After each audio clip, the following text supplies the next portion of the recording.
All right, all right, all right, all right.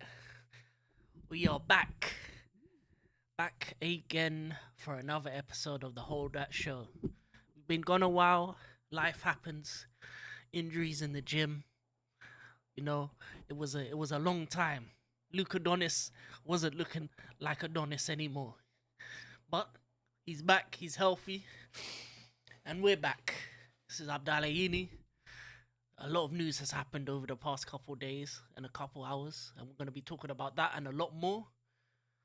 As you can see, I'm a Chelsea fan, blue woo, and I'm going to let my co host introduce himself. Yeah, man is back. I'm fresh. I'm good. So yeah, obviously we heard the news about Jurgen Klopp. Um, I'm not really surprised, but obviously we'll get into that in a minute. But yeah, good to be back as always discussing football. Unfortunately, it's not Premier League yet, but I look forward to when the Premier League does resume because football's dying out here, man. I need some football in my system. And I mean Premier League, not Europe football. So yeah.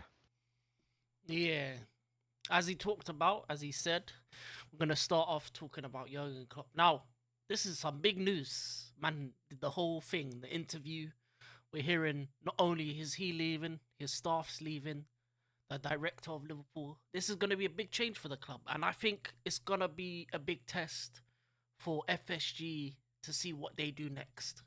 This summer is going to be a big summer for Liverpool because this summer can be the difference between you becoming a Arsenal, a United, where a legendary manager left the club, and for the next 10, 15 years, you're lost. Manager after manager, not knowing what they're doing.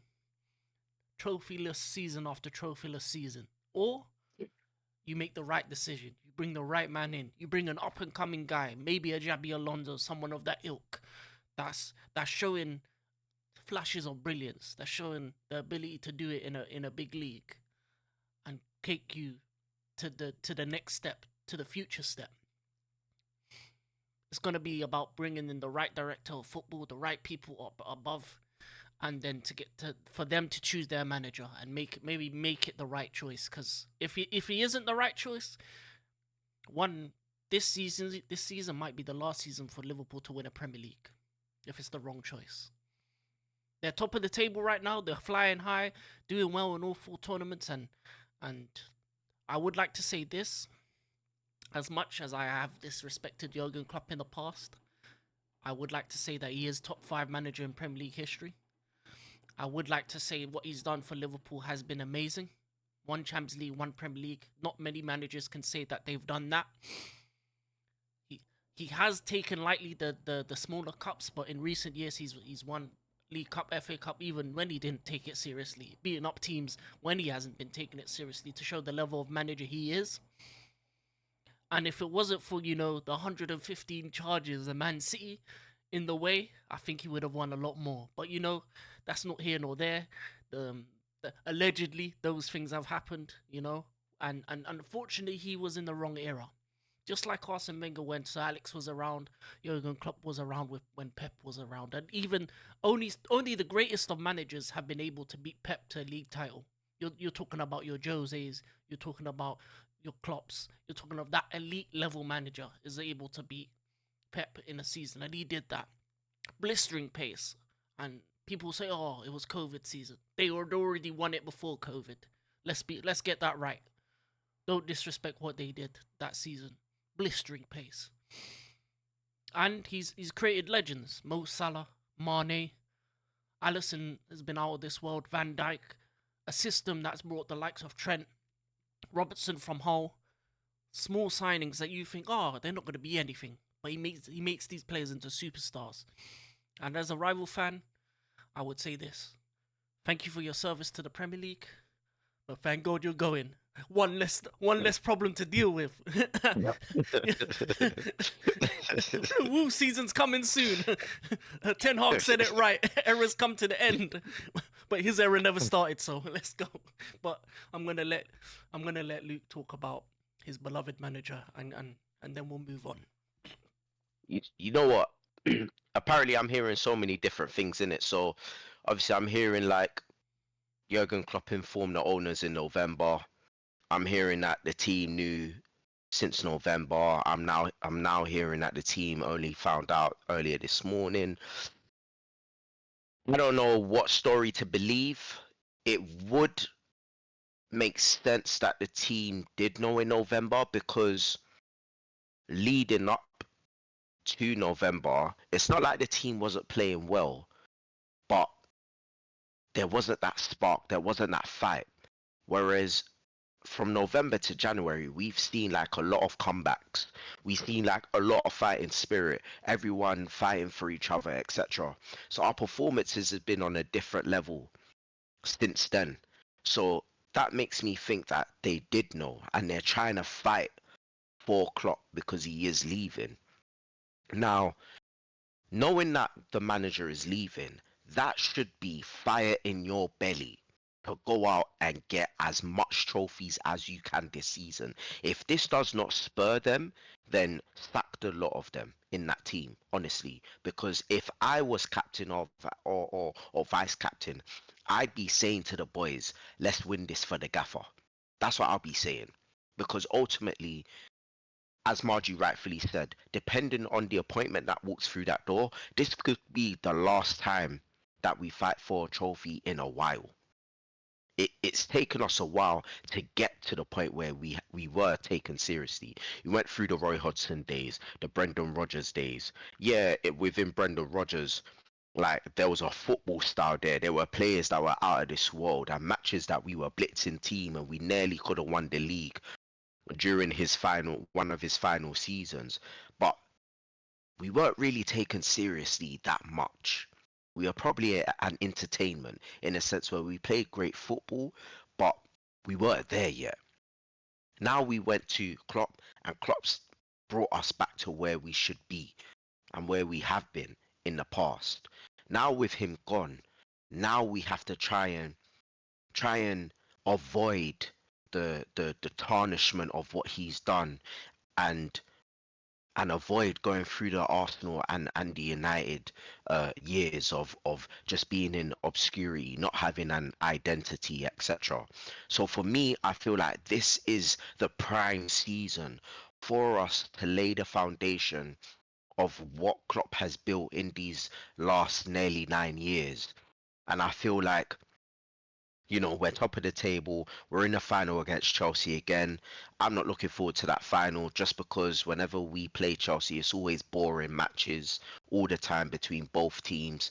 So I'm not looking forward to the final just from that perspective. It's great that we're both in the final because right now, out of all the teams I would have liked, I definitely would have said Chelsea because it's a case where we need trophies right now. Chelsea needs trophies, Liverpool need trophies, and to be honest, I'd rather play against them than the likes of United or even Arsenal. I can't stand those two clubs. So for me, this I hope it's a good final, but as I said, whenever we play them, it's always a boring draw. And the last two finals we played against them was boring as well. So I'm hoping it will be a lot more entertaining. But we're still in the FA Cup, of course. We're in the Europa League. So this is an opportunity for us to do something good and magical this season, and I hope it does happen. Honestly, I think from a Jurgen Klopp perspective, I had a feeling that he would have left. If anything, I thought he would have left last season because last season he did look very tired. He looked very frustrated. He looked very annoyed with his team. And ultimately, with a bummy midfield that we had with Henderson and Milner in there, I would be annoyed as well. Obviously, he stayed on to try and rebuild, and Klopp's never really been known to rebuild a team. But to look at our team now, he's obviously rebuilt the team. There's still a couple jigsaw pieces that need to reinvest in, but I feel like in terms of the squad as a whole, he's rebuilt that squad. We've got young G's coming through the pipeline as well. That's delivering. He's playing them in cup matches. He's playing them in league matches. And he's trusting the youth, and that's fantastic because ultimately, at the end of the day, like you can go out and sign like 50, 100 mil players, but if you've got somebody that's ready made in the pipeline that can save you that 50, 100 M's, then play them because ultimately these guys will probably have a high POT, a high potential ceiling to actually turn into worldies as opposed to wasting money. that you could potentially invest in a different position. So I'm liking what he's doing in terms of bringing in the youth talent, trusting in those youth players because the youths that's come in have been brilliant. You know, Connor Bradley, he went out on loan to Bolton. He was their standout player. He's come in, he's been doing well. All he needed was an opportunity, and with Trent's injury, you know, he's been able to start there and he's been delivering. He's been doing very well on that right hand side. On the left hand side, we got Owen Beck, who's actually been decent on that left hand side as well. And to be honest with you, if we were to sell Simicast, I would not be surprised if he ends up being that utility player to rotate between Robertson and him. You know, he's been doing well. We still have Bicetic to come back. You know, Gravenberch is only 21. Um, we still got Kai Gordon as well, who's going through the same issue with Bicetic in terms of his growth development. You know, we still have Harvey Elliott that's kicked on this season, Curtis Jones who's having a breakout season, you know, Jarrell Kwanzaa at the back that's been a standout this season as well. You know, there's so many young guys that are there that's taking their chances that for me whoever comes in is gonna thrive and enjoy the young talent that's there. Not to say that we shouldn't go out and spend, 100% we should, but I think just to have those prospects there, I think is brilliant because sometimes you need those prospects just to bolster the squad and make sure that there's a bit more depth. And if you can bring them off the bench and make an impact, then obviously they will, and they have. Um, so I think from that perspective, we're okay. As I said, I had a feeling that he would have left, but he stayed an extra season. And so to hear this news, it's a shock, but it's not a shock. My thing is, I probably would have preferred him to announce this at the end of the season, but we'll see how these Liverpool players utilize this information and kick on for the second half of the season. But you know, listen, he's come in and he's done exactly what he said he was gonna do. He was gonna turn doubters into believers, and he's did that. You know, he's brought us a league titles. He's brought us another CL to make us a sixth time, which again, not many English clubs can say that. You know, we're the most successful English club, especially in the Champions League, and he's contributed to that. I agree with Margie. He's probably top five in terms of the best manager to grace this Premier League. The positioning is debatable to anybody, but he's definitely up there. It's unfortunate that he had to come up against Pep Guardiola. Whatever division Pep's in, he's always gonna dominate anyway. That's just how it is, especially when he has money at his armory and he's able to utilize the money that he has, you know, at his disposal. So, you know, it was always going to be hard, but you will always know the best managers because if you have a Pep in your team and Pep doesn't win a league, but other manager does, it goes to show you that that manager is the creme de la creme. Jose Mourinho done it with Madrid, you know, Klopp's done it with obviously Liverpool. Even I think at Dortmund, um Klopp did it at Dortmund as well against Pep Guardiola, if I'm not mistaken. So you know, like Klopp is a world class manager. You know, you can't be going finishing on 100 and something points, scoring 90 to 100 goals in 2 seasons, and getting piped by a point behind Pep Guardiola. If that doesn't tell you that you're a world class manager, nothing will. And for me, like he's brought highs and lows. He's made dumb decisions. He's made fantastic decisions, but he's been a fantastic manager for us. Now, you know, if someone was to ask me who would I like to replace him, I'll be honest with you. There's no one out there that's credible enough to replace him. I'll be honest with you, there's no one good enough or they're not ready. We could say Xavi Alonso. Xavi Alonso is not ready. And in an ideal world, I would have said maybe give Klopp 2 years to this season, next season, which means that Xavi Alonso has this season and next season to see if he can recreate what he's doing this season. If he can do it the following season, then bring him in. But if he can't, then it means that he's a one trick pony. look, Steven Gerrard was good in Rangers. Yeah, it's the Scottish League, but he blitzed that division at a time where Celtic was actually dominating, but he came in and he dominated instead. And look at him now, he's a bum. My man's failing in the Saudi league, and that's probably one of the most easiest leagues for you to be in. I don't care if Ronaldo's saying it's competitive and it's beating League One. I don't care about that. Like for me, you're a bum, you know. So if Gerrard's failing there, I'm not saying that Xavi Alonso is the same and he will fail. I'm not saying that, but for me, I feel like people need to stop jumping on the bandwagon of managers who's doing something positive in a one season. And I always say this about football players as well. Don't judge them on their first season. Judge them in their second season, because ultimately a player can come into the Premier League, boss it in their first season, but fail in the second. Why do they boss it in the first? Because defenders aren't used to the player. They ain't familiar with their game yet. But once they get familiar and they've adapted to that play style, then the second season you will know if they're good or not good enough. So for me, how would he even go for Xavi Alonso? De Zerbi hasn't proved anything yet at Brighton. He hasn't. He's proved that he's a good player manager in a sense of his coaching ability, having a style, being able to coach young ballers. That's fantastic. But he hasn't done anything yet because he's only fresh to the Premier League, you know. So I wouldn't even go to him. Someone says Steven Gerrard, but Steven Gerrard's bummed out everywhere he's been. He didn't do well at Aston Villa. He hasn't done well in the Saudi league. So why are we gonna go for Steven Gerrard? Like no. So I would even go for him. We could say bring in Jose Mourinho because ultimately Jose Mourinho wanted to go to manage Liverpool before Rafa Benitez went there.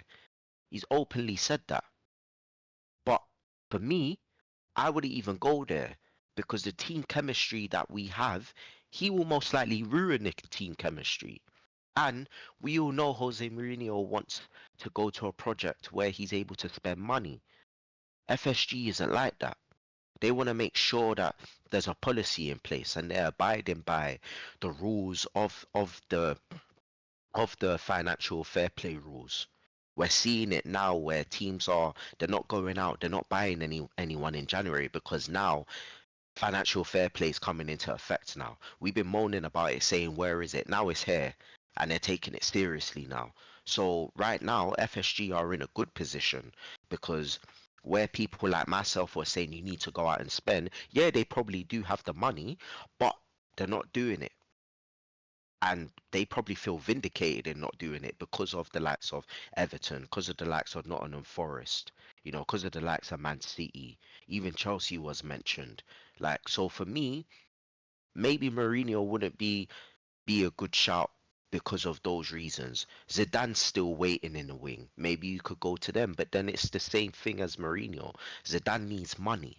So no one is actually out there that's proved themselves or even good enough to even manage Liverpool, to even step in the shoes of what Jurgen Klopp is doing. And that's why United have struggled for far too long now. Because, yeah, they haven't had a director of football, but where they went wrong was the appointments. The David Moyes didn't make sense. Like, it didn't make sense. The Jose Mourinho appointment, it didn't make sense. The style of football that United like to play, they haven't actually invested in a manager that actually plays the United way, and that has been their problem. They might have Ten Hag in now, who evidently is plays the United way, but his IQ in terms of talent and trying to bring in the correct signings is not there. So for me, I feel like if we go out and get a replacement for Jurgen Klopp, FSG are doing it the right way. I saw a report that said that they're going to prioritize a director of football first before they bring in a manager. That's the right thing you need to do. All of these staff members that are leaving, they need to leave. Why do you want to keep in that Pep Lingard guy, the Peter Kroos guy, the director of football that's there now? Why do you want to keep them in there?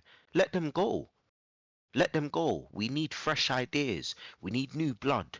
We need a new manager, a new setup.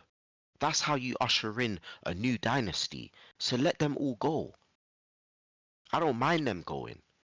And the fact that they said that they want to prioritize the DOF, fantastic. That's music to my ears because it means that you're taking this seriously. Bringing in a new DOF with an idea in terms of how they want to push Liverpool is a brilliant idea. Now, for me, the only concern that I have is making sure that they appoint the right DOF. That's the main one because when you appoint the right DOF, it means that he's going to appoint the right manager for Liverpool. Don't bring in a new manager and then bring in a DOF because that doesn't make sense to me. And right now, you want someone that's got to be able to have that on and off field relationship, the on and off field partnership. So, yeah, they're doing things the right way. I'm not panicking at all. I'm not panicking. This is probably the first time that I'm actually like calm about my club in terms of the direction that we're going in.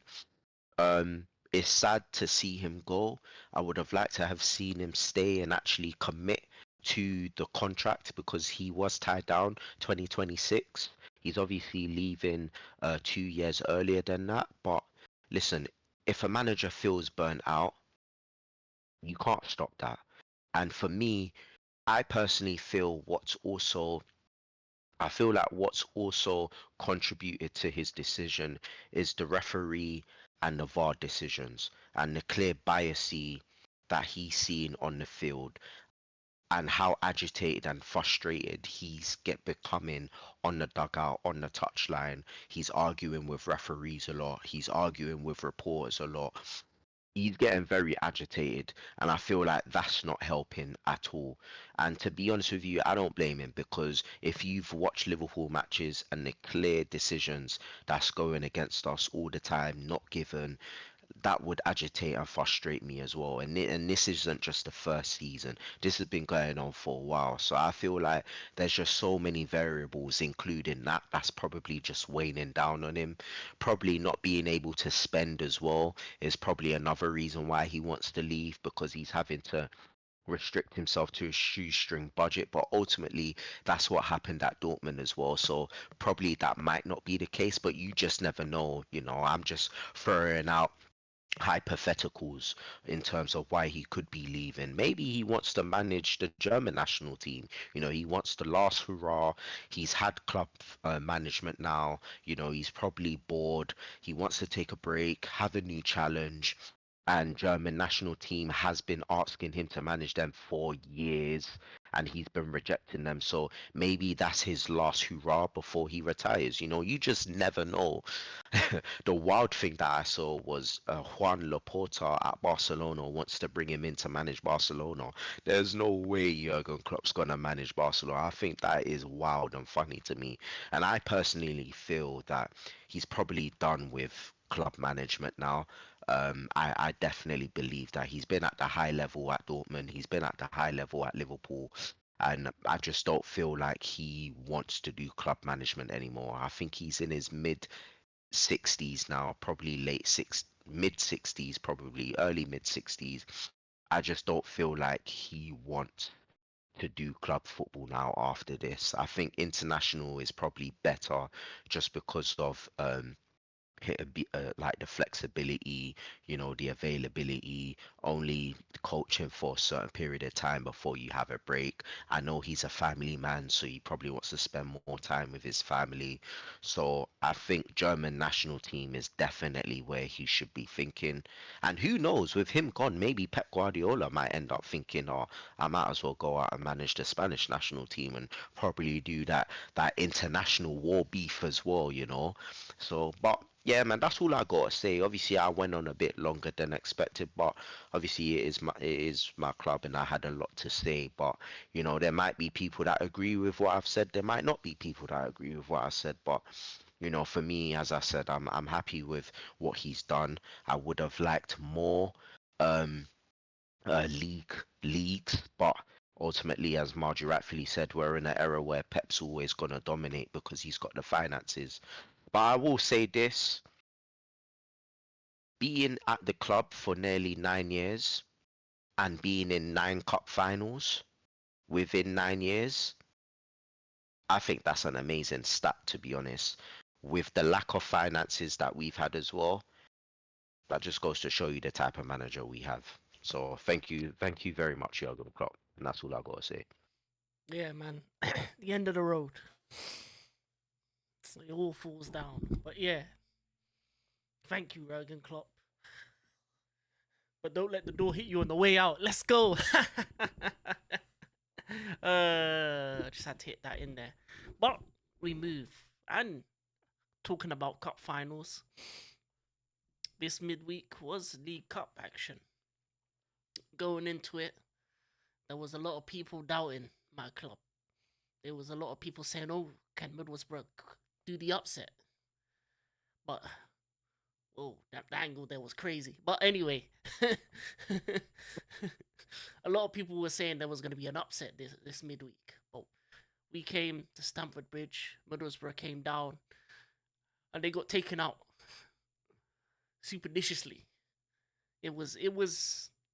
To be honest, they led to their own downfall. They decided to play out the back like they were their prime Barcelona, Man City, and they just let themselves down. To be honest, and I think Michael Carrick showed a bit of naivety in the way he played, allowing the team to play like that away from home. And we capitalized. Goal after goal after goal. We scored 6. They had a consolation at the end, but we moved on to the next round. And in the other cup game, uh, a boring 1-1 draw, but the job was already done for Liverpool. And I think they were always going to go through against Fulham. And now we go to the final. There's not much really to say about those two games. They happened. The final, Chelsea Liverpool. Now, during Luke's speech on Jurgen Klopp, he did say about Chelsea Liverpool finals being boring, and he is right. It is going to be a goal scoring draw, maybe a 1-1, a 2-2, probably go to penalties again. But it's revenge season, and you know what? It's even greater that it's Klopp's last season, and it's greater that it's my club that's in the final with him. And just like we did to Wenger in his 1000th game and humiliated him and made him a specialist in failure. No greater feeling to get to that final and let Jurgen Klopp know who the big dogs are, who the real club is, London's finest. Yeah, no matter the financial reports, because let's be honest, Tottenham's an entertainment centre. They ain't a football club. Them man are them man are concert venue. Concert venue with football on the side. That's what them man are. Disrespect. Them man are Beyonce concerts with football on the side. Football, like, once in a while, but everyday Beyonce. Anyway. Well, it will be interesting to see what happens in that final. What players will be available? Obviously, Salah is injured at the moment. Is he going to be available back? Trent is out. And to be honest, it's a revolving door of players getting injured in this season. I don't think there's been a point where my club or your club has had a fully fit squad. So who's available then? Who knows? We might get another 5 injuries before then. I don't even know my team by then. So we'll talk about that when that comes around and who's available. Because let's be honest, them men are getting injured every other week. This has been ridiculous. And now they're adding more games, making us play more games. I mean, the Karabuki Cup isn't the most important cup, but it's a catalyst for the rest of the season. And I think whatever team wins it, I think if Liverpool win that Carabao Cup, they'll go on to win the league, in my opinion, in my humble opinion. Because I think that plus Klopp last season, plus everything, that's just a boost. That's saying, yeah, we're good enough to win this, let's win some more. And I can see them winning the FA Cup. I can see them doing a domestic treble easily. Because it's Klopp's last season, and you can see it in the last couple of weeks that the players are hungry for this. The other thing is, if they lose the final, that can be a detriment to their season, and it might put more pressure on other things. Because once you win that first tournament, you're like, okay, I got my trophy for this season. Anything else extra is a bonus, and that's what both clubs need. They just need that first trophy, and everything else is a bonus. I do believe Liverpool will win the Europa League minimum, but they can win so much more this season, and I think Jurgen Klopp's last season needs so much more. As for my club, we need to win it just because we need trophies. Like it's 20 plus years all we did. Chelsea have been fluent trophies in my lifetime. So Pochettino, you got to be fluent trophies by now. You know, you got that curse of not winning anything in England, the Tottenham curse. You got to show that it was Tottenham, not you. Oh shit, I moved it. I moved it to me, but who cares? Anyway, we're back. But this is important. This is an important final. It's going to be interesting. I think it's going to be an emotional final. I think, but for both sets of fans, for different reasons, wanting to win this, and it's going to be a tough game. Um, and yeah, and to all Arsenal fans, you better pray we don't win this trophy. You better pray we don't, because then Arteta and your fan base are gonna have uncomfortable conversations that they're gonna have to deal with. Yeah, clowning us for all these years, but we win trophies and you don't. Because let's be honest, you ain't winning nothing this season. You're out of both cups. You ain't winning the Champions League. And the league, well, you're struggling to finish top four. Your bum ass club. So you better hope Liverpool do you a favour, just like they did when Tottenham were in the Champions League final. This is a little favour. That was a big favour, but this is a little favour. You better hope that happens. But um, that's all I gotta say on that game. Luke, is anything extra you got on the cup final, or Uh, we can move on? yeah, no, I look like we were always gonna beat Fulham, you know, and I think we sort of made it hard for ourselves in allowing them to score that goal. And you know, although we looked a bit complacent, we always still looked like a threat as well because we were making chances. Um, but the one thing I will say is from now until the end of the season, I would not want to be playing Liverpool at Anfield. I wouldn't. It's gonna be long. The fact that the fans know that he's leaving, the emotion of the crowd, everybody knows that Anfield is not the place you want to go to when the fans are up for it and emotions in the air. The emotion's going to be in the air now because they're going to be singing, they're going to be behind the team, behind Jurgen Klopp because he's leaving. And you know when that happens, that boost, that hyperbolic time chamber boost of energy is going to be injected in these players and they're going to be turning up. So whoever our next game is against at Anfield, I don't know if it's Arsenal or Chelsea, it's one of you two teams. It's gonna be long for them at Anfield. It will be. So yeah. And in terms of the cup final, it's gonna be long. It will. Like, yeah, we do have boring matches, but now there's an added incentive now to go out and actually win it because our manager's leaving. I think if our manager didn't leave, then I probably would have said, yeah, it's a 0-0 again or 1-1 goes to penalties. But it probably still end up that way. But there's no excuse for them not to turn up. They have to treat every game as a cup final from now to the end of the season. And that starts off against Chelsea in the cup final in the Carabao Cup. And what Marju said was right. It was spot on.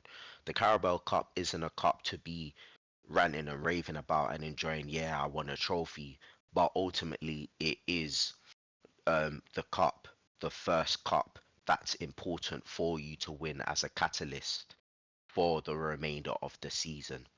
Fergie said it best. You know, whenever they won the Carabao Cup and a couple of new players were integrated in the team in the summer and they won a trophy, they'd be celebrating. But Fergie and the rest of the senior heads would be like, all right, cool, on to the next one. Because they knew that that was a trophy that wasn't important in the sense of it's one of the big ones, but it's important in the sense of this is the trophy that we won. Let's move on to the next one because we've won a trophy now. That means we will win the next one. And that's the mentality that Liverpool need to have. Go up against Chelsea, boss them, dominate them, do whatever you need to do. Shithousery, 1-0 win. I don't care how you do it. You need to go get it done. win that trophy, then use it as a catalyst to go on and win the league, go on and win the Europa League, go on and win the FA Cup. We need a trophy this season, whether it's one, whether it's two, whether it's three, whether it's a treble or quadruple. I don't care what it is, but we need to win a trophy. And if it's the Carabao Cup, fantastic, but you can't just win the Carabao Cup and that's it. I need more than that. Carabao Cup and the league, Carabao Cup and the UEL, or even all three. I'll take that. If we don't win the FA Cup, I couldn't give two shits. I don't care. But the main priority for me right now is that league and that Europa League. And I want them to desecrate Chelsea and put them in their place. And that's what I want. If we don't do it, it's not the be all and end all because we're still in competitions. But ultimately, as Marju said again, it will put pressure on us to deliver for the rest of the season. Chelsea need it, as Pochettino said in his press conference when he beat Middlesbrough. Chelsea need a trophy. They need to start winning trophies. So he's right in that because they do.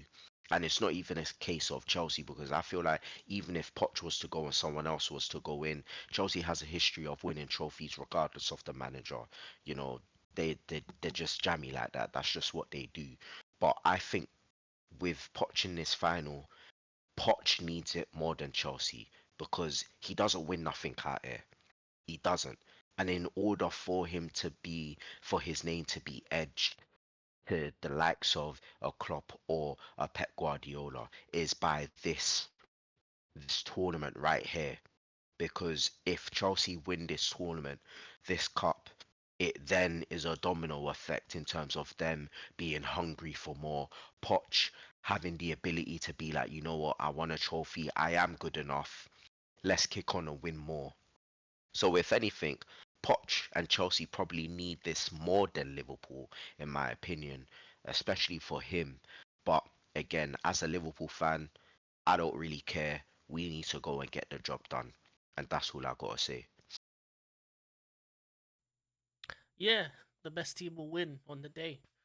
But we move. Obviously, we got FA Cup this evening and over the weekend. We got Aston Villa at home. Who have you got? I don't even know because I don't even care. Oh, you should. I just expect a dub. That's all I care about. I I think expect a I dub. think that's your first. I think you're at home, so this is your first home game since he said that. So it's gonna be a lively atmosphere. FA Cup home game. Um, Yeah, it could be against not Norwich City, I think, yeah, I if think I'm yeah, not Norwich. mistaken. Yeah, I'm pretty sure. Yeah, Norwich actually makes sense. That rings a bell. But yeah, the thing about FA Cup is just win and get to the next round. In all honesty, I want Chelsea Liverpool to be the final on both cups. To be honest, I think it should happen.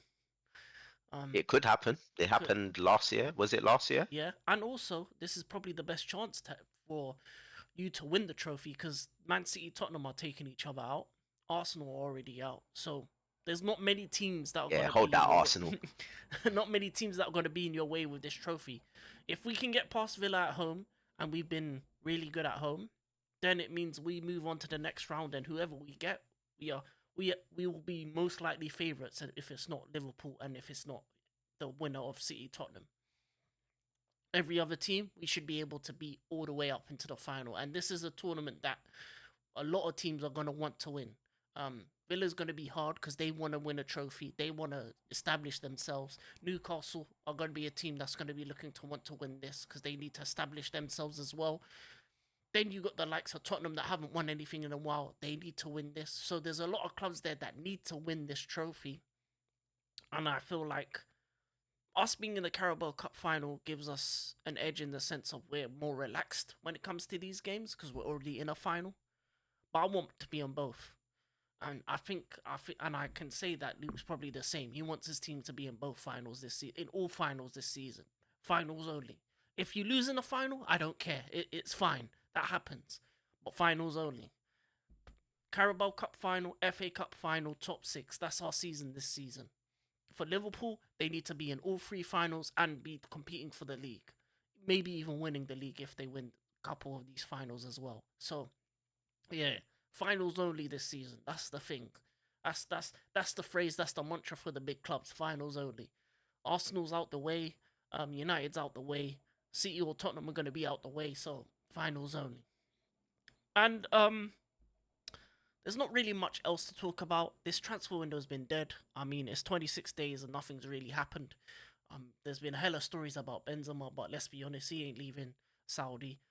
That man got him on a death row contract or something over there. He's probably has, man, his likeness is bought. It's so true. They're like, hey, Bibi, you ain't going nowhere. When it's in Saudi, you'll stay in Saudi. Like the fact of the matter is, they let Jordan Henderson go because he's a bum. they said, It's true. they said he's He ain't got a, getting no pool, no names. yeah. Yeah, big Man said he's getting the number 14 or what shirt number did he get in Ajax? Number 8 or something like that. number 8 he got. Yeah, so he's out Even there. he don't even deserve number 8. He's not even an 8, bro. He's a That's the 6. thing. Like he don't even play like an 8. Yeah, he's So I don't even know why he got given that number. should have given like a 6 or a 12 or something. Give him a 13, fam, an irrelevant number. Give him 13. That's what he deserves. Bum. So that's a move that's happened. But apart from that, I think because of the not the profit and sustainable rules and the two teams that have already been the team that's already been taken out by Everton with the 10-point deduction, then you look at more further deductions to Everton and Nottingham Forest. A lot of teams are scared to spend money. They're looking at it like, no, I'm gonna wait till the summer. I'm on the brink of being past these rules of the past 3 years. A new year, I can spend big. And for Chelsea, if if Broha doesn't leave, we can't bring in another striker in. And the rumors are saying that Osimhen has chosen us. If it's true, it's true. If not, he said he's made his decision, and it's looking like it's gonna be the blue side. Now it's gonna be one of those things where it's gonna be a risk, a big risk, but a risk that I want to take. Now it means that Ivan Toney's got the choice of wherever he wants to go next. For me, I think he should wait until he sees what Liverpool does, because he is a Liverpool fan, and if they got something for him, it's a possibility. Nunes is looking like a left winger. They may need a number 9. So I think Ivan Toney to Liverpool is something that might happen in the summer. I'm putting it here that that might happen in the summer more than Arsenal, because Arsenal don't spend peas like that. But yeah, this window's nothing much. The FA Cup around the corner. The league is going to be exciting. As I said, if Liverpool win the League Cup final, from that day, I'm saying they're going to win the league. And that's my thing. If not, De Bruyne and Haaland and Homelander, aka Homelanders, coming back soon. It's Haaland season. Rees the bell. Woo! Haaland's returning soon, fam. Close your windows. Hide your misses. It's long. But anyway, is there anything else you would like to talk about before we go, Mr. Lucadonis? Yeah. I just want to say, Nottingham Forest, you man are cheeky for trying to loan in Giovanni Reina and loaning in that Ajax guy on the right, Forbes. I think you've brought in two brilliant talents, especially the Reina kid. I'm really surprised at Dortmund letting him go, but I suppose with Jadon Sancho there, you probably don't have no use for him. I am surprised that you did bring him in though, because Morgan Gibbs White plays in the same position as him. So, and I don't really want to be seeing Reina out wide because that's just not his natural position. Um, so it'll be interesting to see what they do with him. But I think that's a fantastic steal, to be honest. Those two guys coming in on loan. Ultimately, the reason why I say that they're cheeky is because they're not even meant to be spending money, but they try to find a loophole in bringing in people on loan. That's a bit brazy to me still. They're still trying to make wheelings and dealings, no, for the microscope is on them. It's just mad. But listen, they've gone out and brought in two guys that will potentially propel their season in the second half of the season. And I think people need to look out for that Reina kid as well. I think in the right team he will do well. Whether Nottingham Forest is the right team, I don't know, but listen, he's come to the Prem, so we just gotta appreciate his talent when he's there, especially that Forbes you as well. He's gonna be dangerous. Him and Bakayoko, that's at PSV. Them two are ballers. But obviously Forbes has come down, so yeah. When you watch Nottingham Forest, look at them two man there, cause they're gonna be dangerous. But yeah, as Margie said, everything else is dead. I don't blame teams for not going out and spending. Liverpool's never really been known to go out and spend anyway, unless um, it was the right player. So I didn't really expect us to go out and sign anybody, especially with how we're challenging on all fronts. It's an excuse for FSG not to go out and spend anyway because we're delivering. Um, United, I'm surprised that I would have thought that they would have gone out and spend, but again, financially, it sounds like they need to sell to buy. Um, Chelsea unfortunately can't overstep their mark because a microscope is on them. So, you know, if no one goes after Brohard, then they can't buy. Um, Personally, I think they're overvaluing Broha. I don't think he's a 35 million striker. I think that's just taking the piss. Um, but again, it's British tax, so you obviously got to value them mad high. But that's obviously stunting the interest from growing for him. But yeah, if they do get Oshiman, I think that's going to be a fantastic signing. My personal views on that is not even a case of him going there. It was inevitable that he will. He's African. Most African men go to Chelsea. I really don't get why, because they're such a racist club. More their fans are anyway. So I really don't get that. But yeah, it is what it is. My personal viewpoint towards it is whether Pochettino can handle a star-studded striker like that and get the best out of him. That will be my thing. I'll be watching Pochettino and Osherman with a close eye to see if he will deliver under Pochettino. To be honest, um, listen, if Osherman come, I don't see why Chelsea man them can't just run it back and bring Mourinho in there. You know, we all know Mourinho enjoys having African dons up front anyway, and if Mourinho was managing that club, Chelsea will go, bruv. Uh, the amount of French guys that's in that team, black guys as well. Mourinho loves that, so I reckon he'll get the best out of Chelsea. So listen, I said it already in previous pods. Pochettino's timeline, his time scale's ticking, bruv, because Mourinho is lurking. And if I was Todd Bowley, I'd bring him back just for one last time. I don't think Mourinho's finished. I don't think he's done out here at all. I think the fact that he didn't have money to spend at Roma and he delivered them a trophy, the positions in terms of where they finished is probably where they should be at anyway because of the lack of funds. So I don't think he performed badly at Roma, to be honest. And the people that said that he did don't know football at all.